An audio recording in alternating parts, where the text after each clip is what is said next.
Welcome to another episode of the High Grade Podcast. It's your girl Shannel. And also your girl Shannel. So in today's episode, we are going to be discussing, do you practice what you preach? Yes. I think this is a really, really hot topic because I know we all have that one friend or more than one friend who is always saying the most, but actually not doing nothing at all. And if you do have that friend, I know you've got their name in your head. This is really just going to give you some tea or some things to think about when you're next with them and they are going off on a little rant and they are preaching. Just keep this in the back of your mind. So, Shan, do you practice what you preach? This is a black and white answer. No, this actually isn't a black and white answer. Oh, wow. I like to think that I do the majority of the time, but I think I would be lying if I say 100% of the time I practice what I preach, because I just don't think that's true. I don't think there's anyone out there who can wholeheartedly 100% say, do you practice what you preach? I practice what I preach, sorry.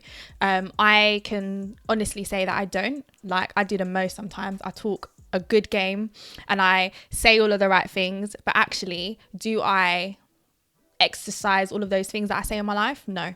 But I think being honest, first of all, is one step closer to being able to practice what you preach. But that doesn't mean that I'm not a stranger to how important it is to be able to practice what you preach. And I think my intentions are always good, as everyone else's, but sometimes we just have a lot on and we know what's good, but don't necessarily execute what's good for us all the time.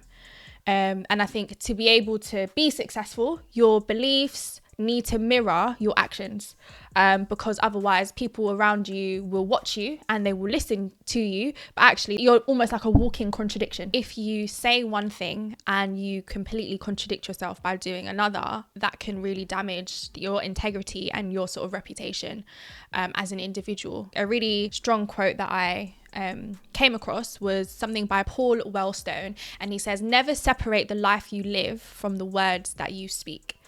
We are almost so quick to be like the Holy Grail, like we know everything, but then we don't execute that in our lives. Yeah, I think a really good example would be an overweight personal trainer. Now, I don't know if it's just me, but obviously they are around. And when I do see an overweight personal trainer, that is kind of the symbol of, do you practice what you preach? I almost, in my head, I'm thinking, well, I don't really want to look like you.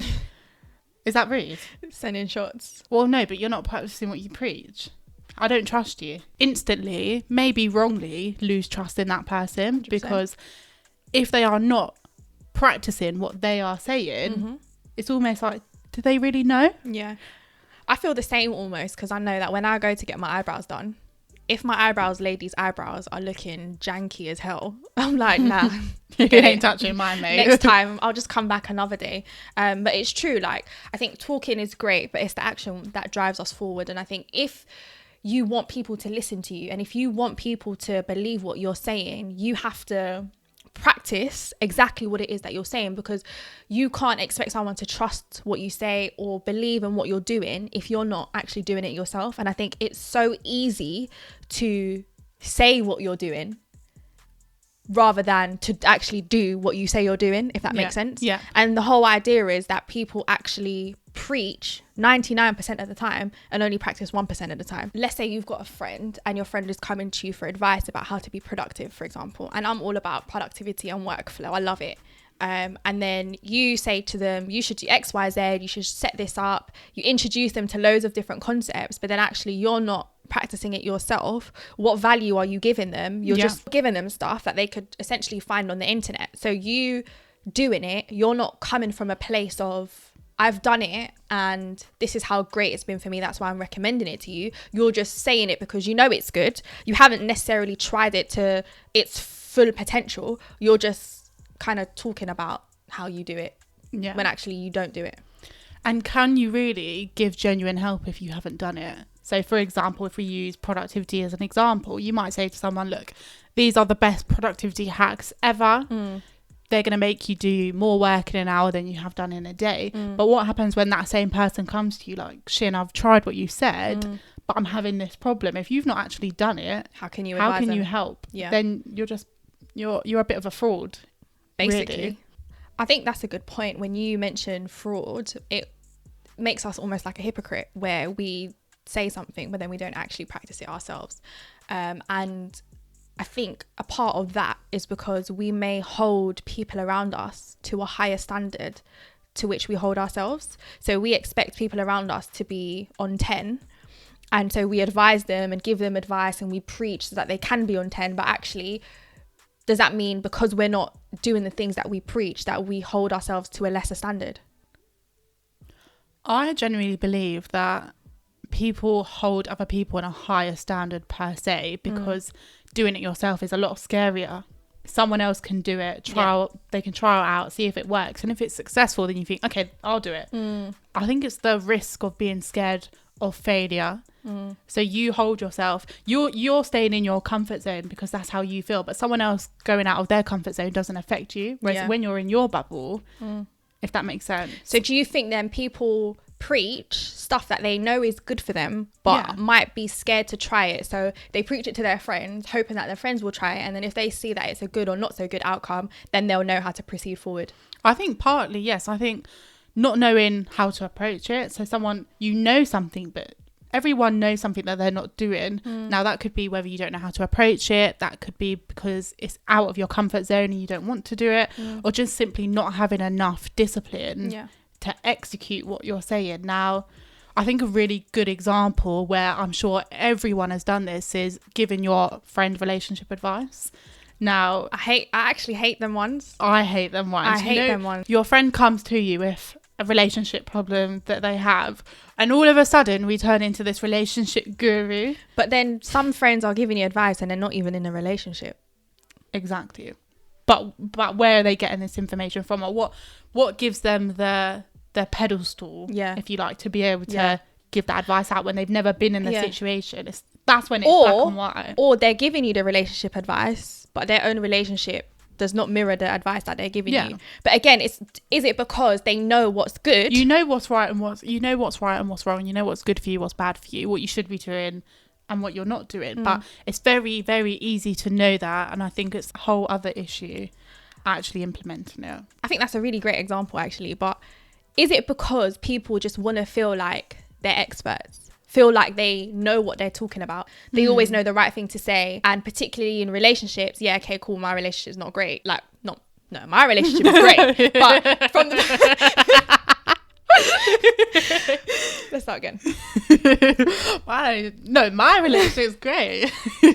So is it because, preaching makes us feel good and it's stroking our ego, so that's why we do it all the time, because people around us, our peers, will look to us for advice and look to us as experts because we know what we're talking about? So is it that we just want to drive our ego? I don't think so, because if I think of a situation where I've given my friends or family or people around me advice that I may not actually be doing myself, I don't ever feel like, I feel good about myself, or they think I'm the expert or I'm better than you. Them thoughts have generally never crossed my mind. I think it's coming from a place of you're generally trying to help someone. So if your friend does come to you for advice on a relationship, would you sit there and think, my relationship's better than yours, I feel good, or would you generally be trying to help that person? I would obviously help them, but I would use my own experiences. I think for some people, obviously some people just love talking about themselves, and some people just love themselves. I mean. They just like. So when you go to, but for me, if I come across that person, I wouldn't even want to go to them for advice because you know that they're not doing it for your benefit or to help you. They're just gonna make the conversation about themselves, I do this and I do that, but then actually behind the scenes they're not the person that talks the most is doing the least. 100%. What about people, or what are your thoughts about people who every day flinging up a quote on WhatsApp, every day flinging up a quote on Instagram? They're doing the most with all of these quotes, but actually they're not living these quotes. It's a bit of a tricky one, because I think that we can all think of someone who posts the most and doesn't do the most.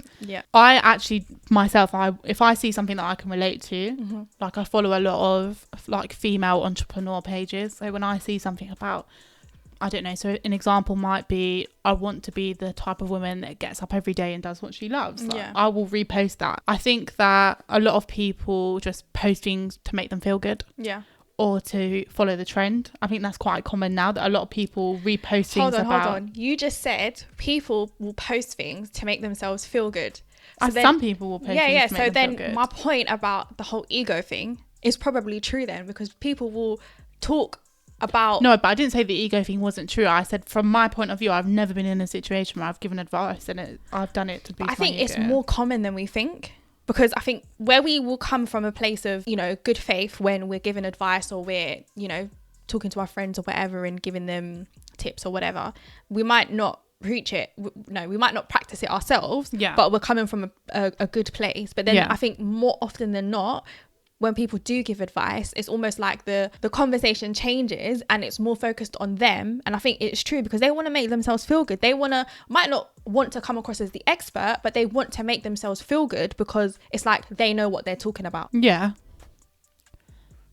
I do agree, but it's really hard. Like I am, like you said, I'm quite black and white. So if I don't experience it, I can't really give too much on it, like too much of an opinion. But there are definitely people that I know but it's hard because it might be from a place of genuine passion. So I know people that would give advice that is genuinely from like a really like passionate place in their heart. So when they're saying it, they're like, yeah, you need to do this, you need to do that, and I do this and I do that, but it's coming from a place of genuine passion. And there are some people that I just wouldn't go for advice for because it's just an ego boost for them. But then it almost comes across patronising their advice. But then people that are giving you advice from a place of passion but not actually practicing it themselves, like what integrity are they building, or what reputation are they building for themselves? Where I'm passionate about self-development, for example, and I love talking about self-development, which is what we're both doing here.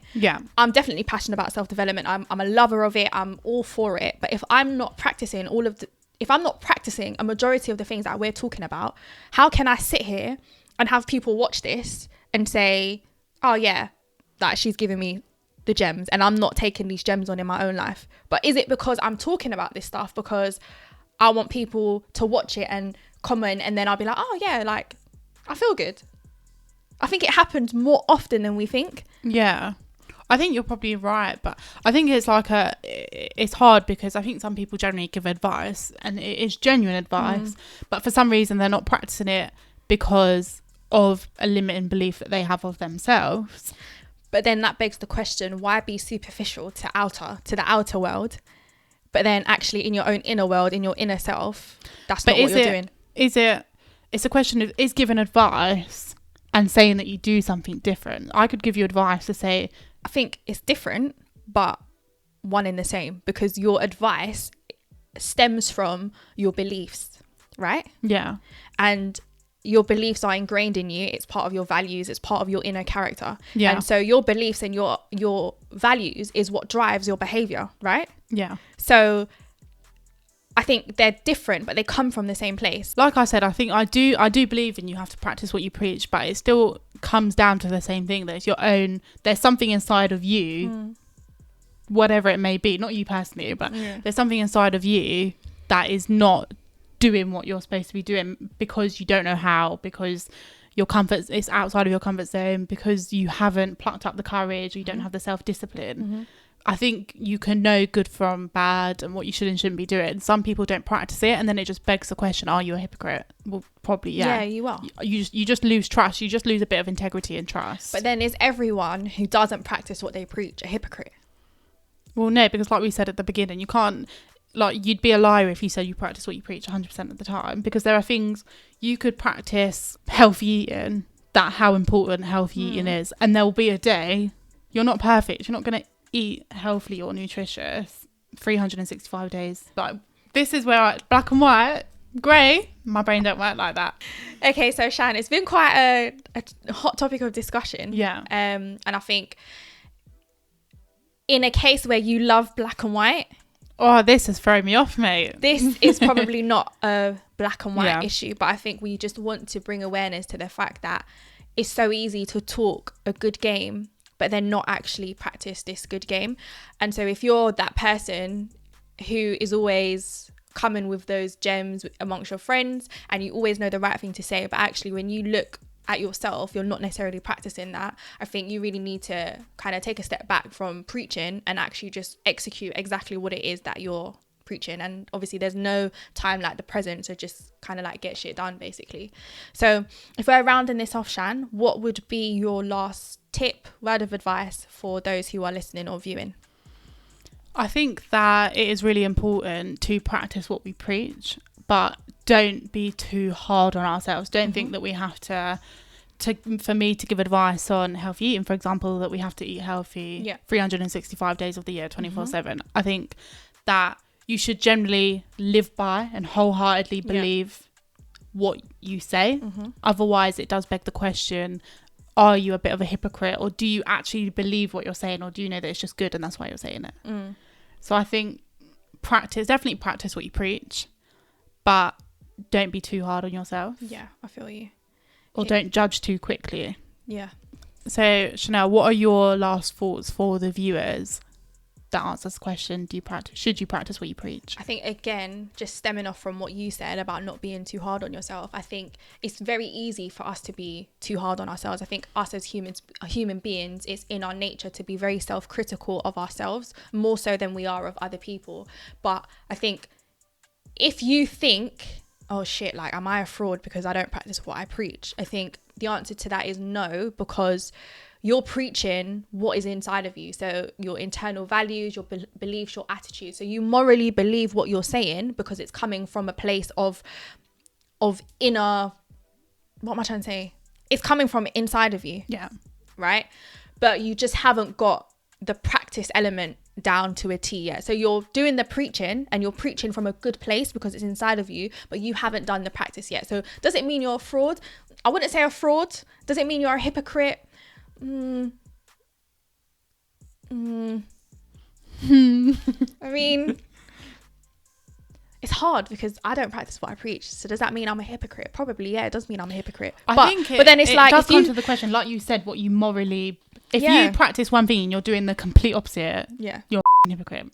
But you know what I'm thinking about? I'm thinking about, like, in school, like, well, I don't know where you guys went to school, but the kids near my school, they'll like steal a donut from Greg's. Yeah. And I'll say to them, you're a thief. Like, miss, that word thief, like, it's too strong. Like, I'm not a thief. And I said, but if you steal something, are you a thief? And they're like, yeah. So then you're a thief then? No, but I'm not a thief. So it's like the word hypocrite is quite strong. Yeah. So it's like, if a hypocrite is someone who contradicts what they say and what they do, then yes, it fits the description as someone who doesn't practice what they preach. But then would I class myself as a hypocrite? No, because I'd say 80% of the things that I say, I do. But I think it comes down to not being perfect. Yes. And you are, even though, like, what you're saying, you generally believe it and you do practice it, but no one's going to practice something 100% of the time because life is not that easy. There's hurdles, there's emotions, there's so many different factors that are going to play into what you're doing in a day-to-day basis. That means you can't do it 100% of the time. So true. And again, like we said, this whole thing is like a journey, and on this journey you may not be able to action all of the things that you talk about, and that's absolutely fine. And I think it's important to note that, you know, in our last episode we spoke about the average of the 5 people you're around. It's very easy to be an expert out of those 5 people that you're around, but then when you level up, you can't take that expert mentality with you, because in a new group of 5, you may not be the expert, you might be the dumbest. So actually, what you preach in that scenario, you know what I mean? So I think it's being aware of the fact that okay, I'm gonna say something, but I know that I don't necessarily action this 100% of the time. Again, it's just always having that awareness to things, isn't it? And yeah, like you said, don't be too hard on yourself. You know, like we said, this is a journey, and consider or always think about the fact that the journey that you preach is not always going to be the same as the journey that you take, and that's absolutely fine.